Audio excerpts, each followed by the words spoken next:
joining. It's good to have you back on Okay. here. Yep, it's no problem. Good afternoon, everybody.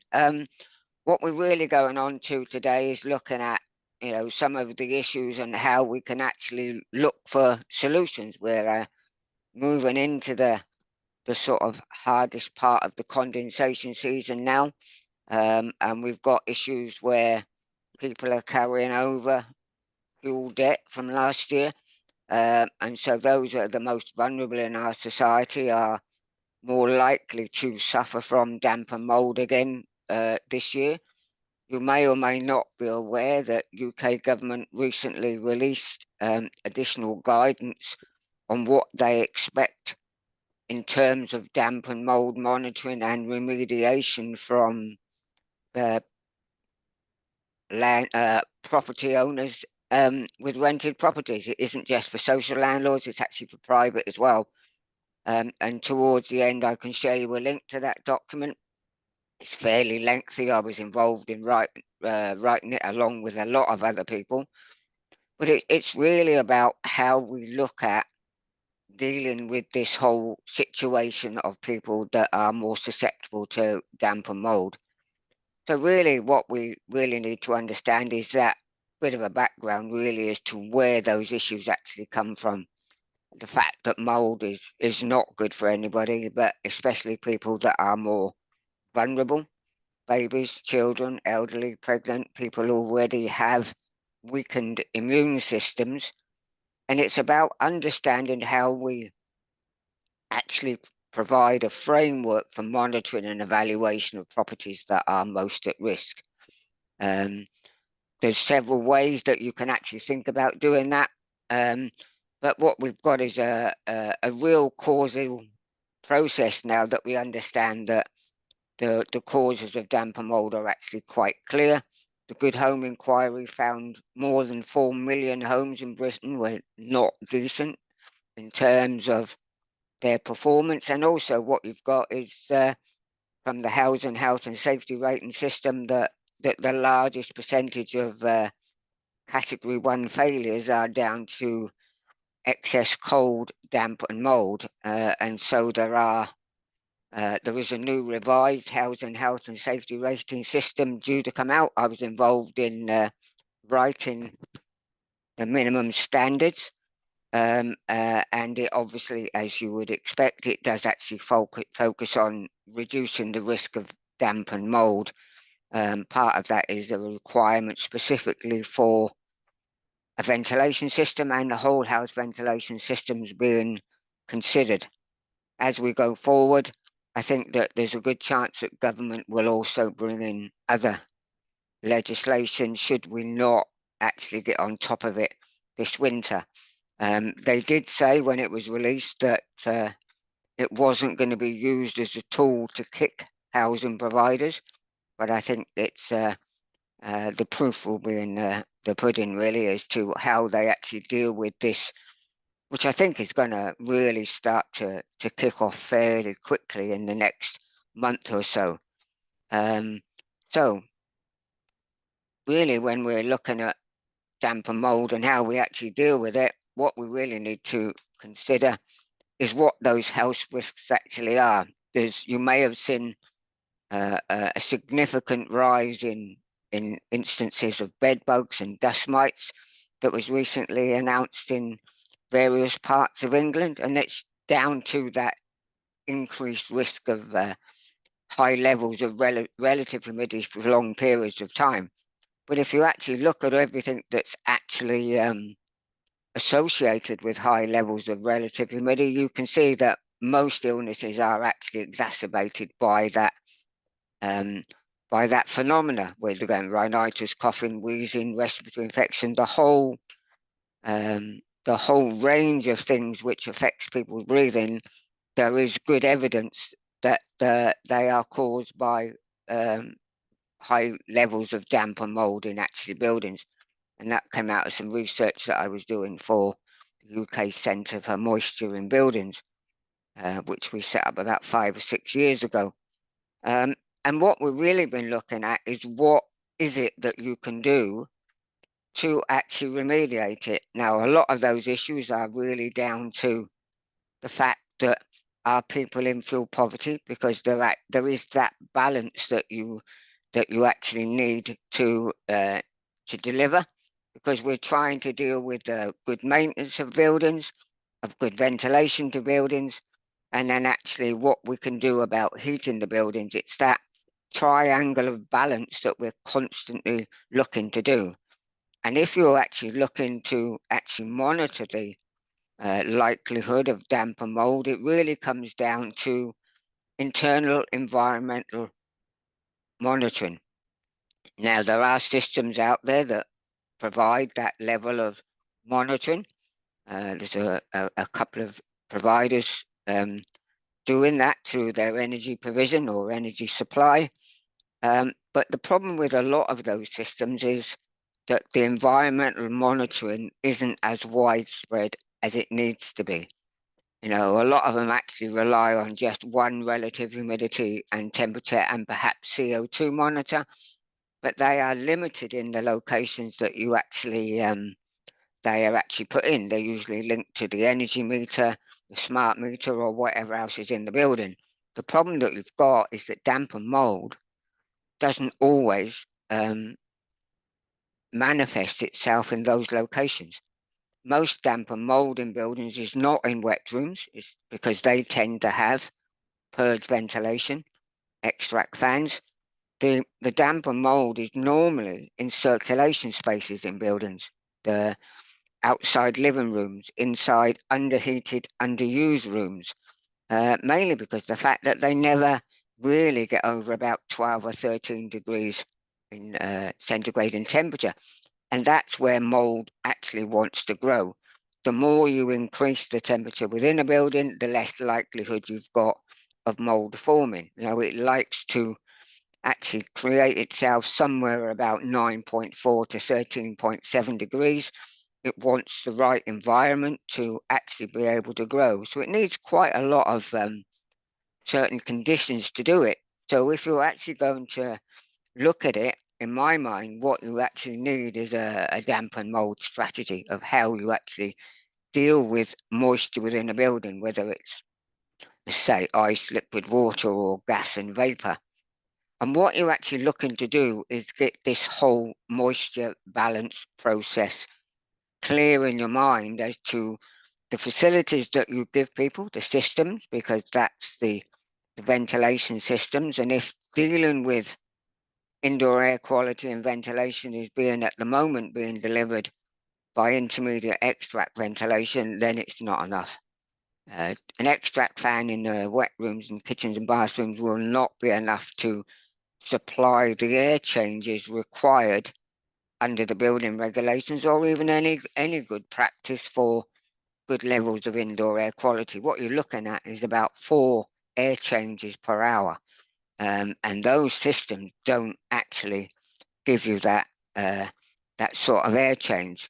And it's about understanding that you have to get that balance between extraction and background ventilation, because the new Part F of the building regs is really strong on understanding the requirements for background ventilation. What you're talking about is undercuts indoors, trickle vents that are open and are kept open, and also maybe even additional cores, because when you're actually looking to ventilate a conventional building, something that's very geometrically simple, a square or a rectangle, it's pretty easy.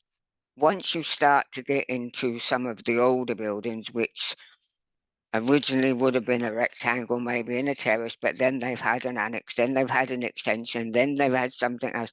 Those types of buildings are really difficult to actually get the whole house ventilation approach correct on. And so there is a new process in Part F that actually helps you design that whole ventilation approach to that building. Big problem with Part F is it doesn't get triggered unless you're doing serious building works, or you're actually undertaking some form of retrofit, that the actual requirements of Part F actually kick in. So what you've also got to think is about that you think about systems you're looking at, and I'm not advocating that the fact that you need to put MVHR in every room or in every building or MEV, but what you do need is a ventilation strategy to make sure that you're delivering it. In my mind, there is a good argument for the likes of DMEV, which is actually linked to load sensors, relative humidity sensors, so that when the building actually goes over a trigger point, and that trigger point really needs to be about 60% relative humidity, that they go into a boost mode. Otherwise, they constantly extract at low noise, low ventilation extraction rates, so that you get that air movement through. But of course, they need trickle vents, background ventilation, because they need to pull that new air in and move it around in the building. Obviously, if you've got the opportunities to do maybe a centralized MEV or something like that, it makes sense to actually do that, but you don't always do that. But if currently it's relying on just 2 extract fans, it's not enough. The people in that property will get damp and mold. Of that, there is absolutely no doubt. They would have to heat that building up to 19, 20, 21 degrees all of the time and have good air movement for them not to be in the risk of mold creation in some of those more underused, under-aired rooms. And then you have to keep the fabric right, because what you're looking at is really the condition of the fabric. Is there any defects in it? Is there anywhere more moisture gets in, which drops the internal surface temperature down to a level where air is more likely to condensate? When you actually look at buildings, what you've got is the corners of a building are always more susceptible to damp and mold. And that's just a geometric phenomena from building physics, is the fact that that corner, because the air doesn't move into the complete corner, but almost cuts the corner, the surface temperature in those corners are always colder, so that they're always more likely to get mold forming down at the skirting board or up at the ceiling.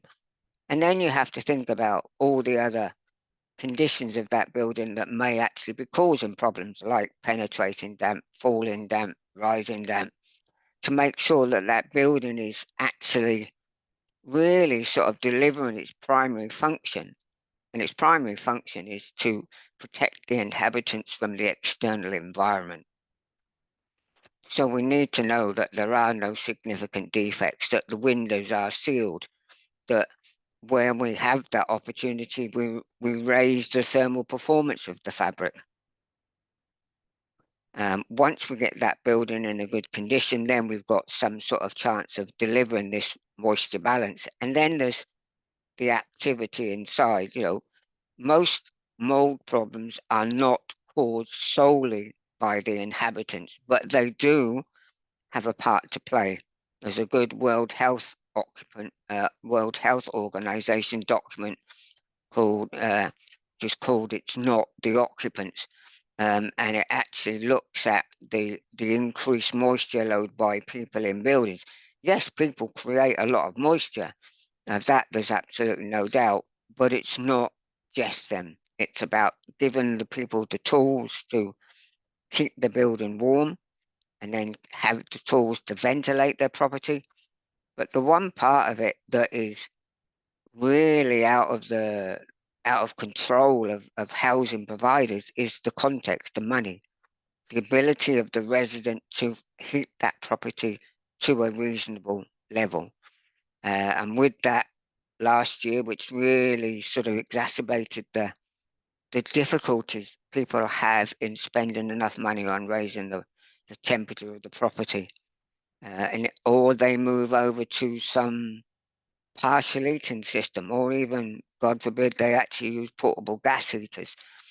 All of those things are more likely to put those people into problem. And I think that the issue that we have really at times is it's easy to just point the finger at the housing provider. I've got damp and mold, it's your problem.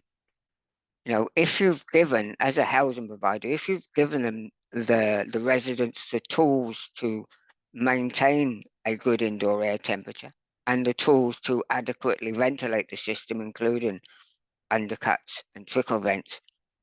In many ways, you have done all that you can possibly do. If those people are still in fuel poverty and cannot afford to heat the building up to about 17, 18 degrees, the NHS indicates that 18 degrees is a suitable temperature for everybody to live in the winter, that they are inevitably going to get damp and mold. Of that, there is absolutely no real issue about it. And it is linked very much to those fuel poverty, about people that perhaps are in properties that are over occupied, that there is actually too much moisture creation, that there's lots of factors that come into that.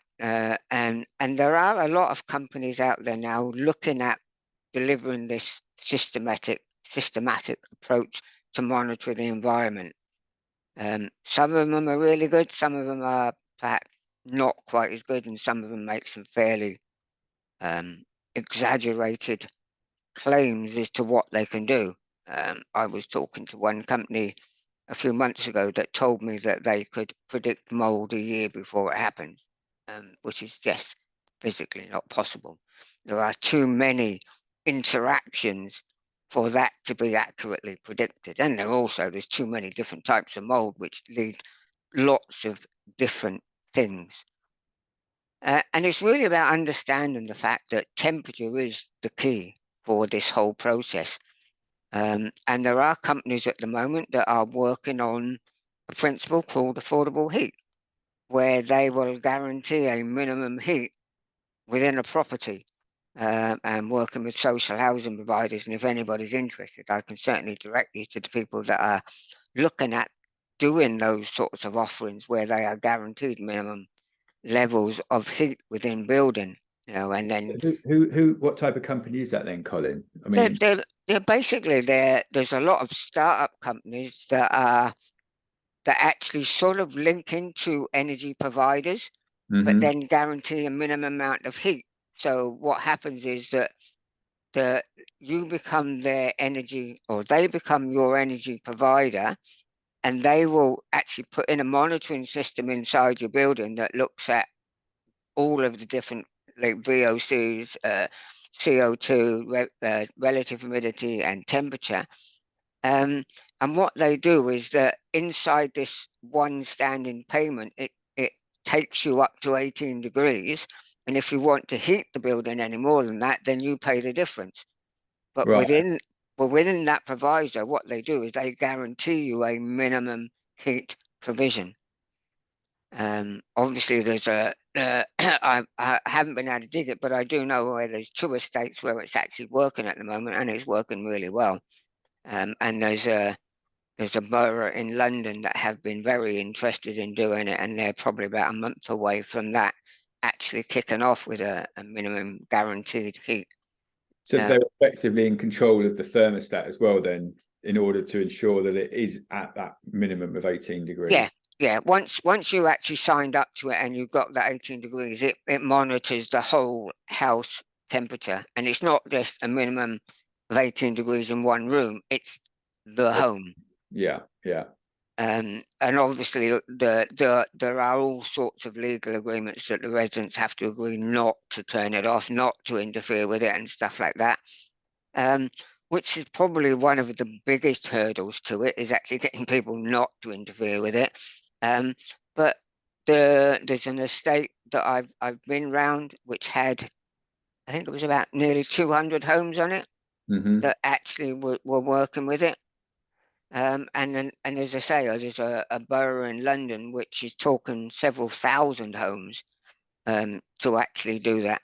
Obviously, there's a requirement to get those homes up to a decent level of repair, Yeah. a decent level of thermal performance. But as part of the whole strategy, it makes really good sense. And what they do is there's a dashboard that the housing provider can get into, and it actually starts to indicate buildings which are under stress, either from occupant moisture creation, or perhaps one of the systems isn't working as well as it could be.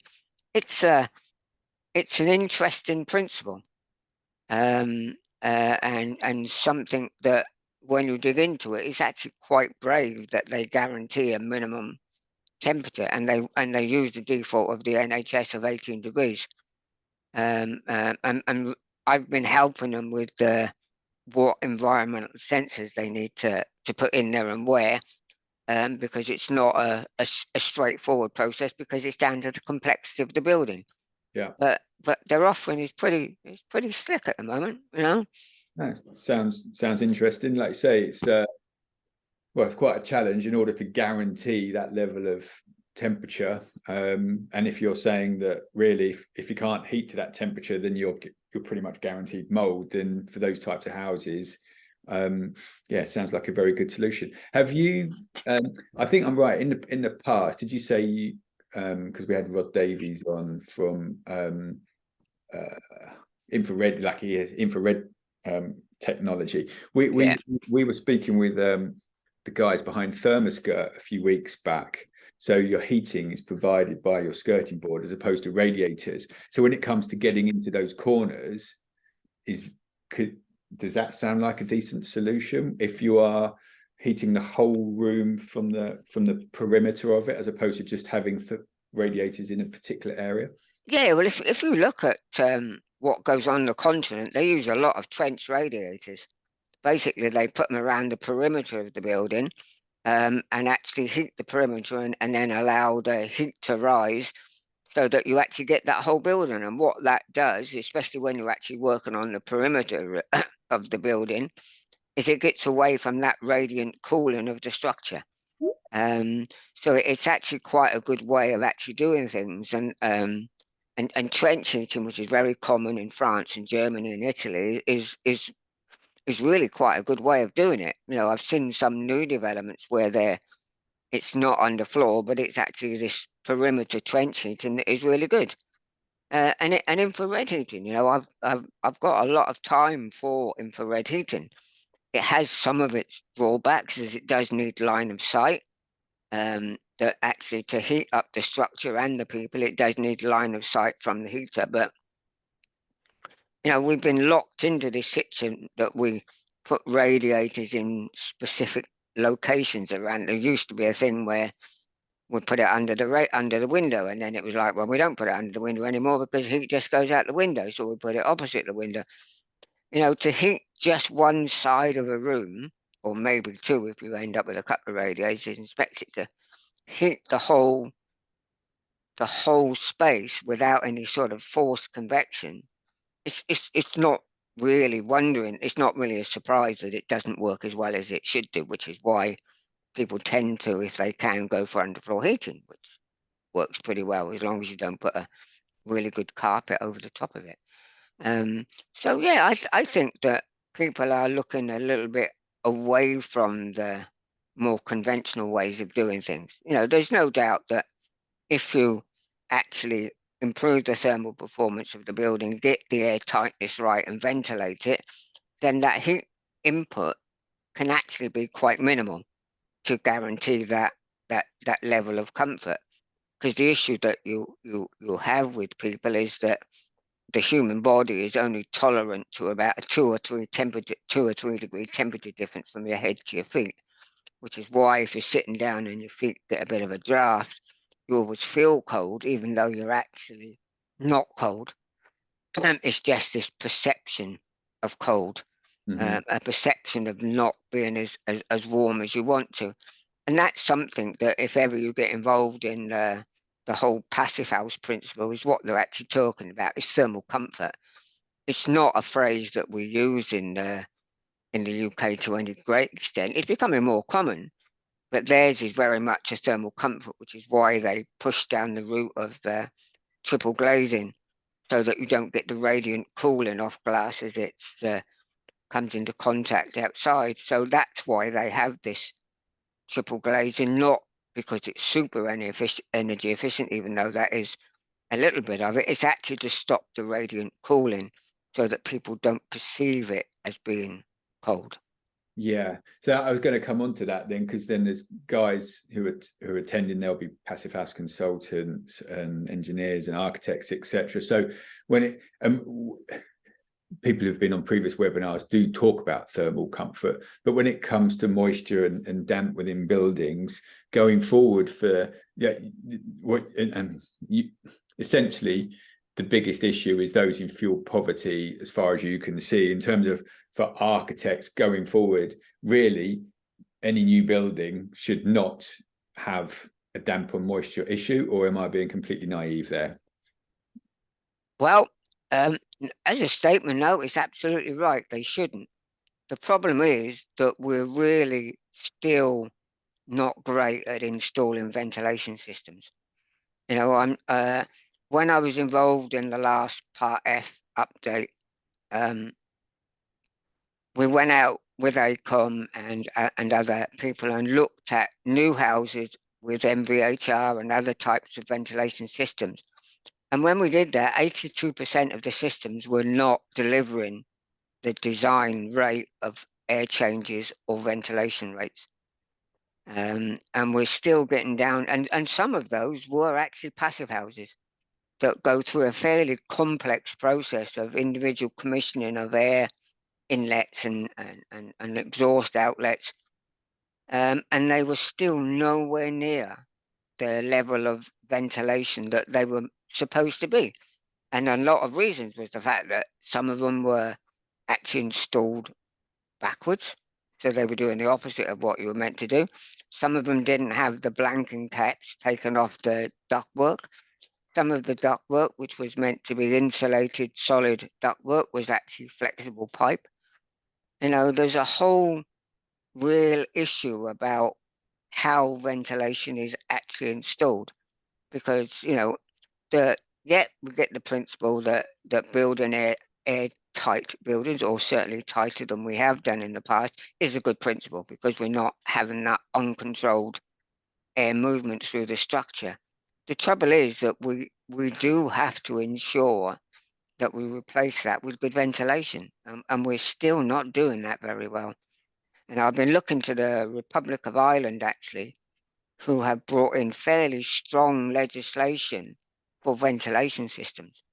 And Simon Jones, who's a guy who does a lot of indoor air quality work for the Republic of Ireland, they actually brought in a process now where a separate ventilation engineer commissions the system.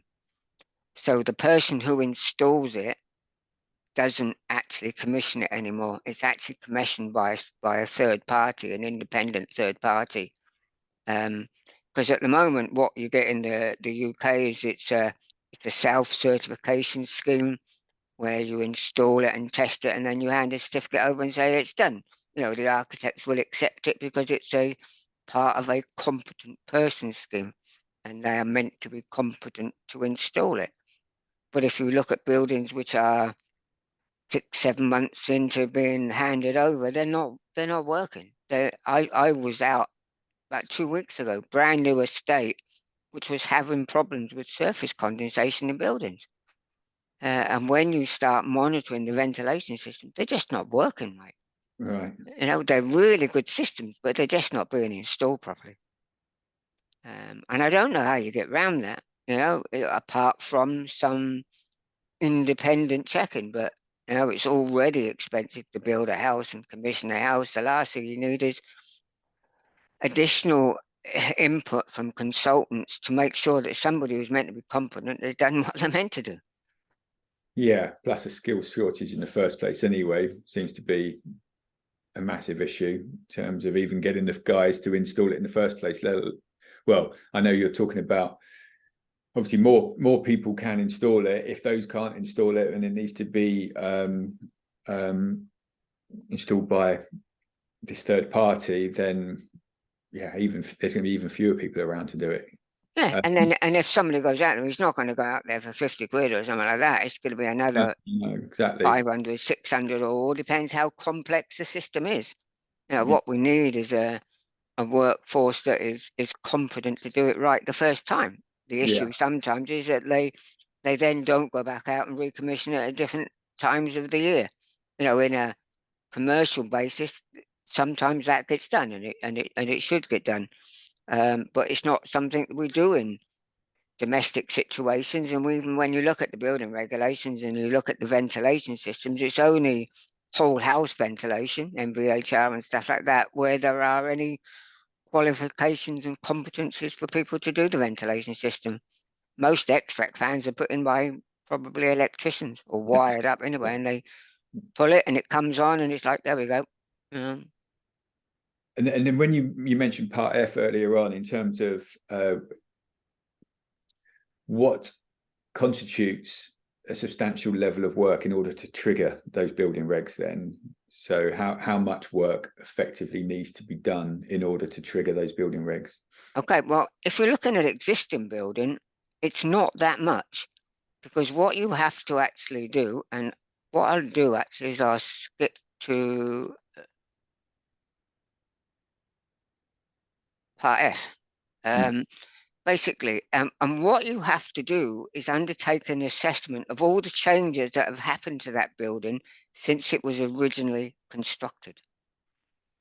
So if you're looking at, I don't know, something like a Victorian home or an Edwardian or Georgian home, it would have been originally built with a coal fire, would originally had timber floors, it would have originally had single glazing. And what you have to do is plot the history of that building in they give you an example check sheet to look at what's changed from the time that it was originally constructed. And what that actually does is provide you with a score of minor and major measures.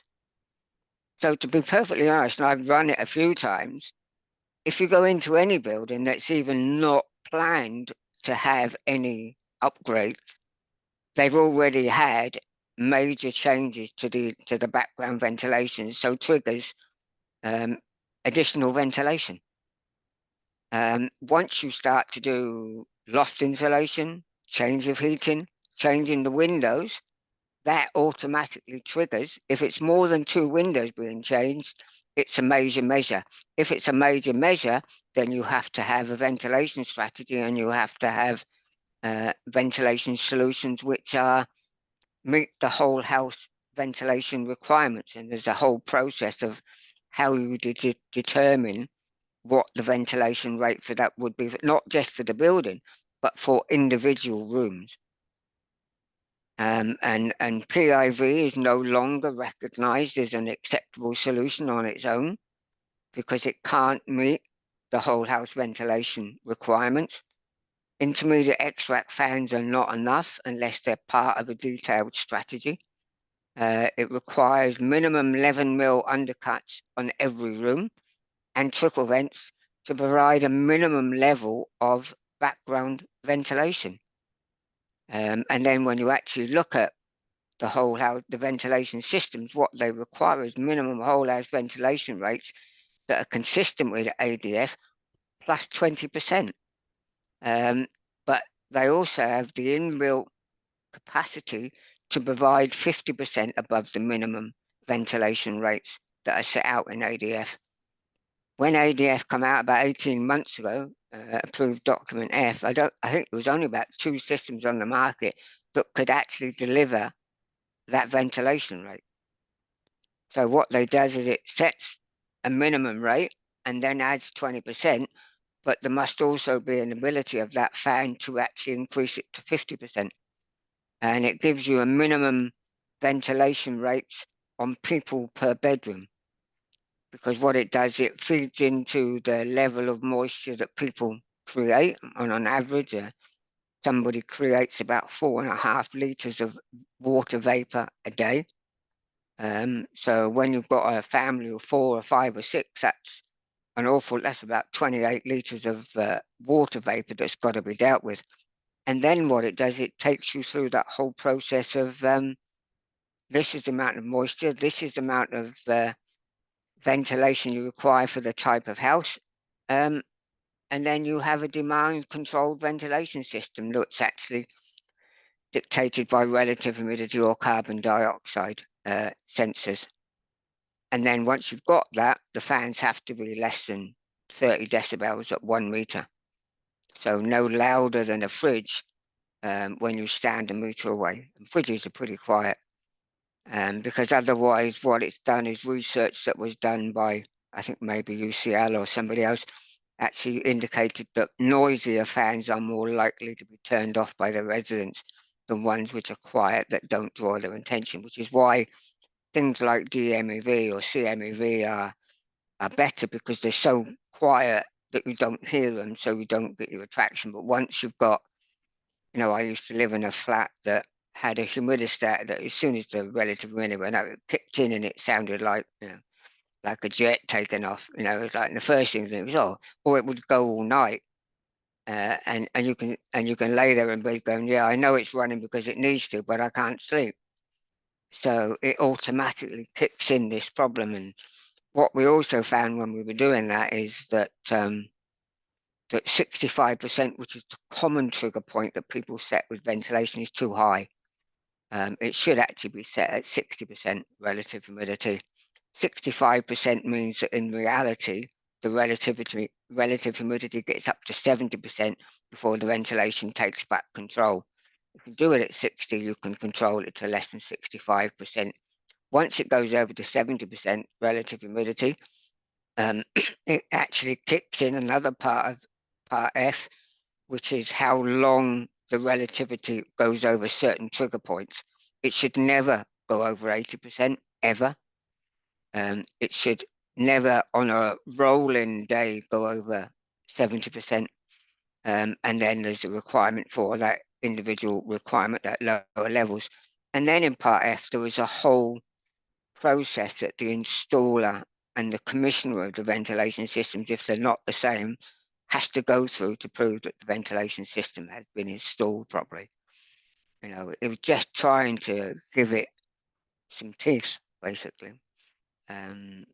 Which, if you look at the old Part F, it used to be that when you go in and do some work, don't make it any less compliant than it was than when you turned up. It didn't say make it right. It just said, well, as long as it was bad when you turned up, don't make it any worse before you leave. That's, in my mind, is not a very functional building regulation. If you turn up and something's shocking and you can leave it shocking, and that's perfectly okay. So we've tried to move ventilation on in Part F, and we're already looking at what Part F may be if this doesn't work. And Public Health England were very much involved in that indoor air quality, obviously with COVID and the issues that we have in the UK at times with the radon, about how we do that. What I've been really looking at doing is trying to look at a more systematic way of monitoring the internal environment. That there's a lot of people, as I said, there's a lot of people making a lot of claims off one sensor, and it's not enough. One sensor it's an indication. It's better than nothing, but not much, because it depends on where that is and what it actually picks up. And then even if it does monitor it and it does pick it up, who's watching it? Who's monitoring it? Does it go back to a monitored system? If it just means that every so often somebody downloads the data but never checks it, never looks at it, it needs to be this live interaction.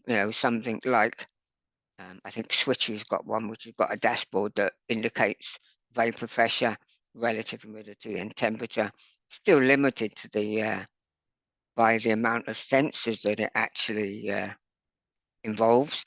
But they're working on it. They know they need more, but it's good. What I always get concerned is that things like last year happened when we had, unfortunately that young lad, a WAB, died to excess. That was been a sort of a real knee-jerk reaction, because that was something, regardless of how we do a damper mold, was totally unacceptable.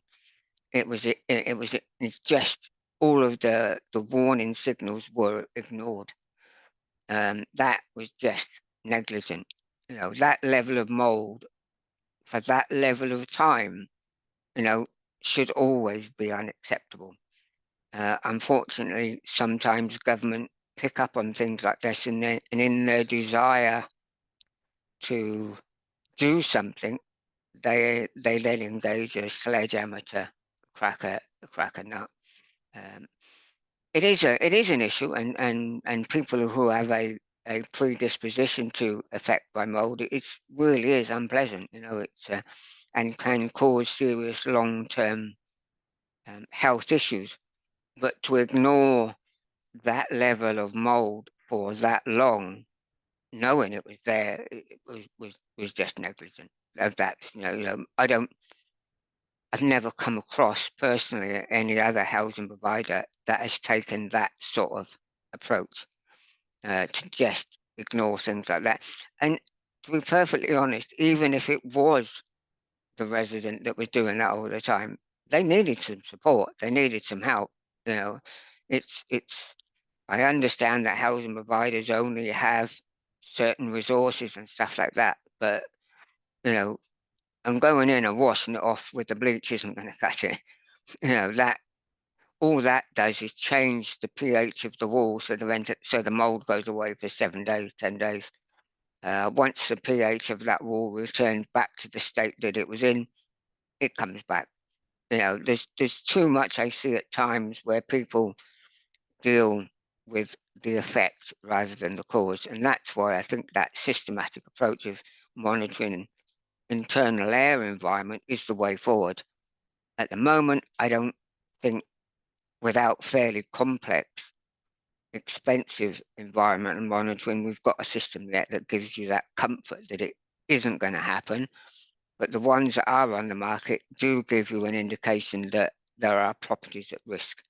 And I think as a housing provider, or even with somebody who's working on older buildings, you can have almost a risk topology on house type, because certain house types will always be more susceptible. Older solid wall buildings, which are geometrically complex, are always more likely to have mold and damp because of the nature of, we don't maintain them very well, and they're actually very difficult to treat.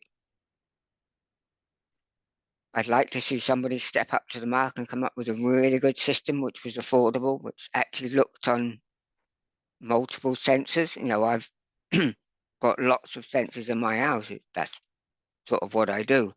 But it still means that you've got to manage it yourself, and you still got to do it. And a lot of people either don't have the interest or even the wherewithal to do that. And yet I've got all of this monitoring of the internal environment, but my spare bedroom still gets mold. It's a house that was built late 1800s. The spare room faces north, never sees the sunlight, totally overshadowed by trees and everything. And I leave the heating on, but it still comes in because of the historic damp that's in the building.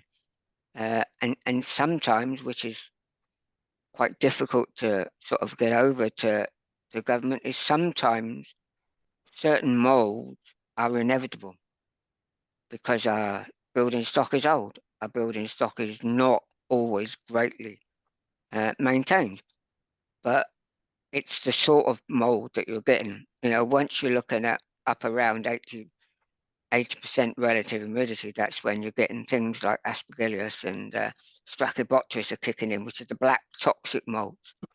Underneath that, you've got Vasarium, you've got Penicillium and stuff like that.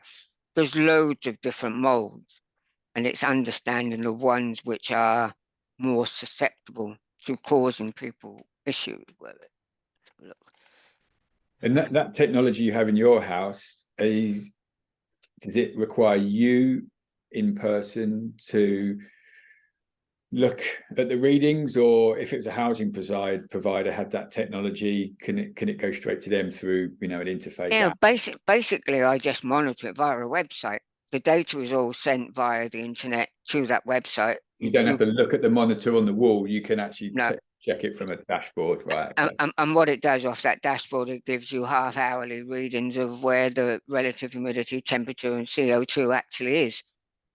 It's a good little system. It wasn't that for all the sensors. It probably cost me about 250 quid. It's by a system called Permetrics, which is PURRMETRIX, I think. And you can't see them. They're about the size of I suppose, like a coloured highlighter. Yeah. And they just stick on the wall. Most of mine are just stuck to the architrave around the door, so you don't even know they're there. And they flash red. They've got a tiny little, almost like a watch battery in them, which lasts 5 years.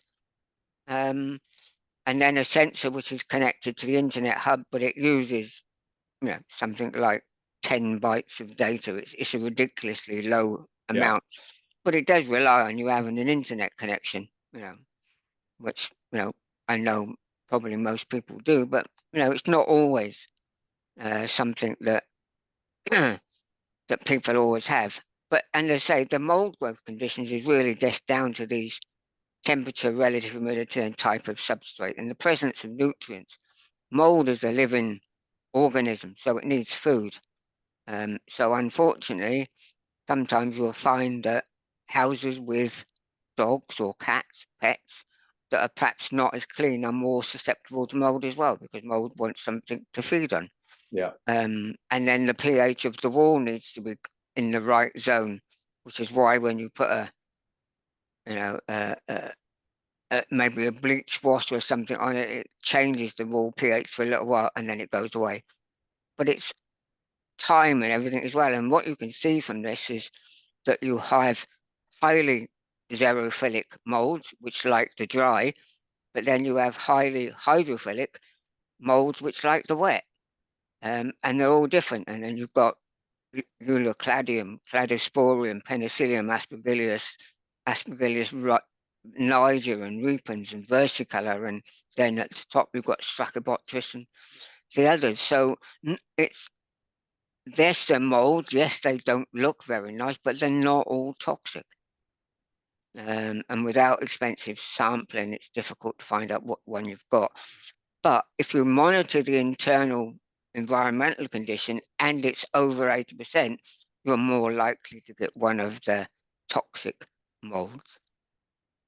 The other ones, molds that exist all the time, and cheese and mushrooms and stuff like that, and stuff that we eat daily. Lots of molds are really good for us. It's just a few of them, if we have lengthy exposure to them, will cause us problems, or we're in one of those high risk groups where we're more likely to be susceptible to the effects. So if anybody's got any questions or anything, Yeah, Pablo's just asked. He asked earlier on about whether it would be beneficial, or in your conversations with the authorities, is there like an equivalent of a gas safe on the horizon? it is something that we've been looking at, and something I've been in discussions with government, like a moisture and mold professional, system, a process of actually doing that. I don't know. Government seems to be in this mode of no more regulation at the moment. They seem to be trying to deregulate things rather than regulate things. And if you look at the guidance that they recently published, it's more about telling housing providers, you will do this and you will do that. And I was in a meeting a few days ago with a lot of housing providers, and they're pretty nervous because all they can see is a long queue of claimants for housing disrepair. I've got mold, and I've got no doubt that certain elements of the legal system will be gearing up to knock on people's doors. Have you got mold? We can get you a new holiday next year, or whatever else they do. They moved on from PPI. They moved on from Volkswagens that burn more diesel than we thought they were. They're just looking for the next victim. Yeah. And I think with the reaction to a WAB's law, which, as I said, that is something which would always have been unacceptable. Anything they do now is, I think, pushing housing providers, especially private housing providers, into quite dangerous territory of vexatious litigation. And and disrepair claims, which Okay. are really, really expensive to not prove. I do a lot of legal expert witness claims on disrepair, but it means a lot of environmental modelling, of actually putting monitoring in housing, leaving it there for people. And even then, if they win it, they're still paying thousands of pounds in legal fees. And why some of them just give in and just give the resident £1,000 as compensation and walk away. Yeah. But if you're responsible for 30,000-40,000 buildings, you're not going to have that sort of money laying around. No, no, Uh, no. and what we don't know is how much mold is too much mold. If you go into this no mold, well, I think you'd find mold in just about any house. Yeah. Um, Alex just asked, sorry, Alex just asked a question. He said, are we lining up for more mold problems due to so much use of foam-backed plasterboard insulation, dot and dab to cold walls? yep, we're creating thermal bypasses.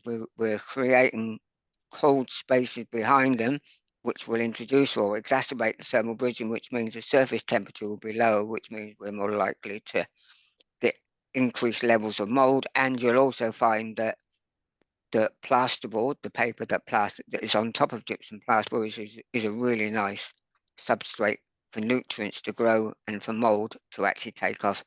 I've never been a lover of dot and dab. I know it's quick, but it introduces all sorts of issues, especially on older buildings. Is the fact that they are or were vapor open. They may not still be completely, but there is a lot of historic moisture still moving through those structures, that if they then come to a cold surface at that interface between the insulated plasterboard and the existing substrate, that's when you're going to create exactly the right environment for dry rot and all sorts of other damp and mold related fungus issues at that interface. And how long does it take for that mold to sort of come through the plasterboard so it would be internally facing? It's really down to how good the dot and dab is. The mold itself, with the right environmental conditions, will grow within 7 days. Right, okay. It's I was involved in a case where somebody had taken a very old Victorian house, demonstrated that it could reduce its energy consumption by 80% and met the future home standards and all the rest of it. And it took about 3 years for it to manifest itself on the internal environment. But dry rot ate that house. And basically, the remediation cost for that house was £128,000. Right, okay. And then on top of that, there was the hotel bill for the whole family for a year. So it cost nearly £190,000 to put that, because the dry rot ate everything, and it was all hidden behind it, and it was probably the worst case I'd ever seen. And there was all sorts of other costs that went on top of that. They'd had a handmade granite worktop that fitted beautifully in the kitchen, which when you took the internal wall insulation off, there was a gap of 4 inches around the whole of the kitchen. So when they remediated it, they also had the cost of a new handmade granite worktop all the way around the cost, which added about £17,000 to all of it. Was and the stress could not be quantified. All right, they got their house back, but it wasn't what they bought, because they bought a house which was almost passive house standard, and when they moved back into it, it turned back into a 1800s Victorian terrace house that was freezing cold. Yeah. They didn't make anything. The other side were very much, oh, look, all the money you made out. It was like they didn't make anything.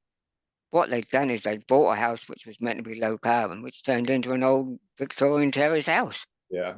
and a year of their life taken away, let Yeah. alone all the arguing that went before. No, I can imagine. I can imagine. Colin, one last question before we get to 1 o'clock. Amar's asked, he's heard of clay-based paints that suppress mold growth. Is that, I presume that's not addressing, that's just addressing the effect, isn't it? Yeah, the there is only one system that I know of that has been proven and tested about mold inhibition.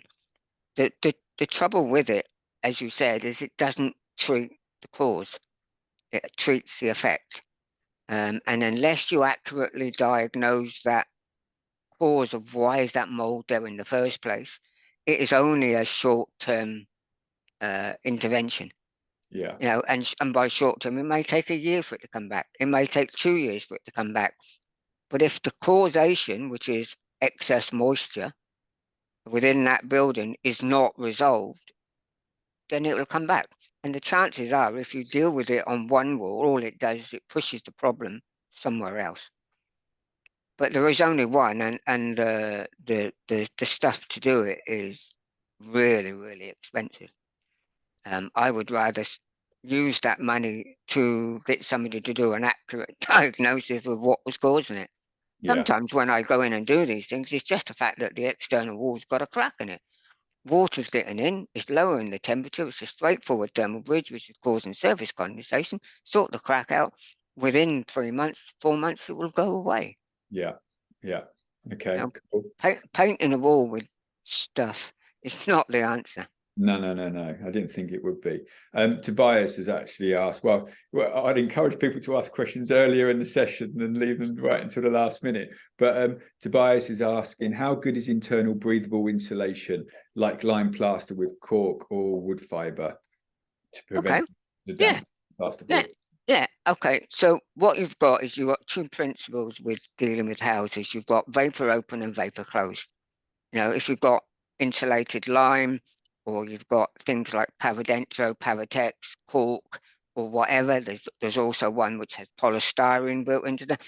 What they do is they maintain the context of that building, as in the building was originally vapor open. It was understood that the moisture was capable of moving from outside to in and inside to out in the form of vapor. What that does is it maintains that coherence across the structure.